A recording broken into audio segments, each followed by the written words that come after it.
Hi guys, welcome back to the Drive Life channel, and today's video we're going to be talking about the headlight hacks that you need to know for your P3 Volvo. All the features, all the information, everything to do with your headlights. Now it feels like it's been ages since I've done one of these tip videos, so let's get straight into it. I'm going to start inside. As you can see, it's raining. Okay then, so let's start off with number one, and that is going to be our headlight switch. Now you'll see here we've got three modes. We've got full jellyfish, two jellyfishes, and a zero. Now, note that because this is a Volvo and it's illegal not to have your headlights on in Sweden, then they will always be on if you have it on the zero button, which means off. Now, I have mine permanently switched to this one here, the one jellyfish, because that means that you can put your high beams on. I always drive with them on anyway. Now the one thing you can't do when they're off is have your high beams stay on. I found that out, which is really bizarre. I took my car to the garage and found that afterwards at night I couldn't put my high beam on. I was just racking my brain for ages thinking what on earth is going on. And what they've done is turned the switch off, so you then obviously can't do that. Now these sort of double jellyfish here are side lights or parking lights. Now most European cars, you have a particular side that you could turn them on. On the Volvo, you just have full illuminations. Now, these are designed not to draw your battery, and in some countries, it's a legal requirement when you're parking at night on an unlit street to display lamps on the front and rear. So, there you go. It's just that one there, and I'll show you on the front as well. It's not the full headlight. It is just these side markers here. You can also have these as sort of daytime running lights, I guess, if you want that vibe.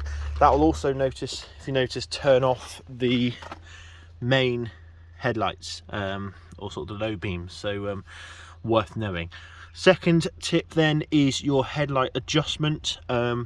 This purely is for if you're towing something. A lot of these cars actually have adaptive suspension anyway, so it's a pretty redundant feature.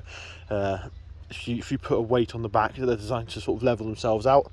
But if, for example, it's struggling, or your weight is completely off or something like that, then you can use this to adjust your headlight height. This is neutral, so sort of as normal, and then you sort of they get aimed down as you turn the wheel here. If you find that a lot of people flash you, just push it down ever so slightly, because it might be that you are sort of blinding them. It depends on tyres, it depends on all sorts, that necessarily isn't related to the weight on the back of the car. So bear that in mind. And also, if your car doesn't have the self-leveling suspension, then you're probably going to be using this more often than most.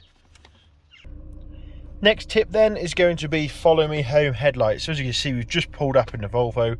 We're going to turn the engine off now, and we're going to pull back once on the high beam screen, on the high beam stalk even. Now, when you get out, your lights are going to stay on for a period of time that you can set in your menu. Now this is useful because it also lights up the environment around you. So if you've got a driveway that you've pulled into, it helps. Or if you're driving, sort of walking down a path, it keeps the lights on as well. Now you can turn this off on the key, or you can just leave them. They'll time out, and I'll show you the menu that you have to use to set the time. So to adjust this, if you've got a pre-sync car, then all you need to do is hit menu here, scroll down to car settings, scroll down to light settings, and then you've got your lock confirmation light, that isn't it. If you go down here, approach light duration, hit enter on there, and you can choose from 30, 60, 90 seconds, or you can remove the feature altogether. So if yours isn't working, then make sure that box isn't checked.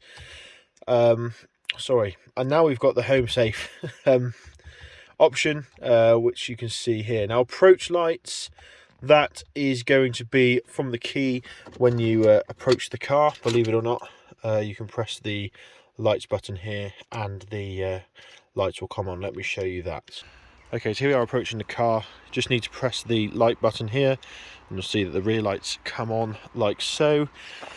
Also activates the under mirror puddle lights, which is nice, and the side lights in the car here. Now I do wish it would operate the low beam, but it doesn't seem to on my car. It may be different on your car. Let me know in the comments down below.